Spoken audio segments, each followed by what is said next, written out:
করোনার ভ্যাকসিন বাণিজ্য কোন ব্যবসায়িক গ্রুপের হাতে ছেড়ে দেওয়া উচিত হয়নি বলে জানিয়েছেন বিএনপির স্থায়ী কমিটির সদস্য ও সাবেক বাণিজ্যমন্ত্রী আমির খসরু মাহমুদ চৌধুরী। করোনায় অর্থনৈতিক মন্দা পুনরুদ্ধার এবং সম্ভাবনা শীর্ষক অনলাইন আলোচনায় তিনি একথা বলেন।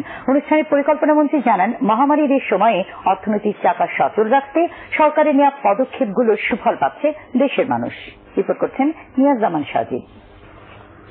সেন্টার ফর গভর্নেন্স স্টাডিজ আয়োজিত অনলাইন সেমিনারে আলোচকরা বলেন, করোনাকালীন সময়ে বিশ্বের বিভিন্ন দেশের ন্যায় বাংলাদেশও অর্থনৈতিকভাবে অনেক ক্ষতির সম্মুখীন হয়েছে। এসব ক্ষতি পুষিয়ে নিতে সমন্বিত পদক্ষেপ নেওয়া জরুরি। এজন্য সরকারের পাশাপাশি বেসরকারি খাতকে আরো বেশি কাজে লাগাতে হবে। এ সময় বিএনপির স্থায়ী কমিটির সদস্য আমির খসরু মাহমুদ চৌধুরী দেশের অর্থনৈতিক ব্যবস্থার সমালোচনা করেন।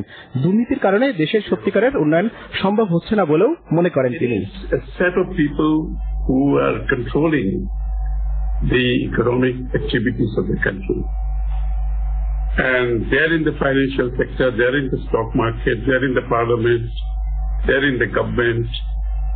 And it's a kind of model. It has become a rent-seeking economy.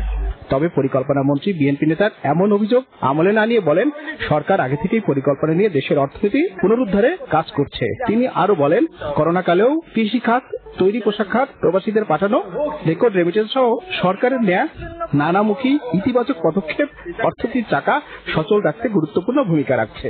People did work. Where did they work? Number one, in the agriculture sector. The hero of our time. Our valiant workers all over the world. 12 million plus. And by an early decision to open up, by May, Prime Minister Sheikh Hasina, she opened up the industrial sector. The workers who went to Gaibandha and Satkira and Sunamganj could come back and join their work. সমালোচনা না করে করোনাকালীন সংকট কাটাতে সবাইকে যার যার অবস্থান থেকে কাজ করার আহ্বানও জানান পরিকল্পনা মন্ত্রী। নিয়াজজামান সাজিদ, এটিএন বাংলা, ঢাকা। চতুর্থ ধাপে কাল হতে যাচ্ছে ৫৫টি পৌরসভায় নির্বাচন। এই ধাপে ২৯টি পৌরসভায় ইলেকট্রনিক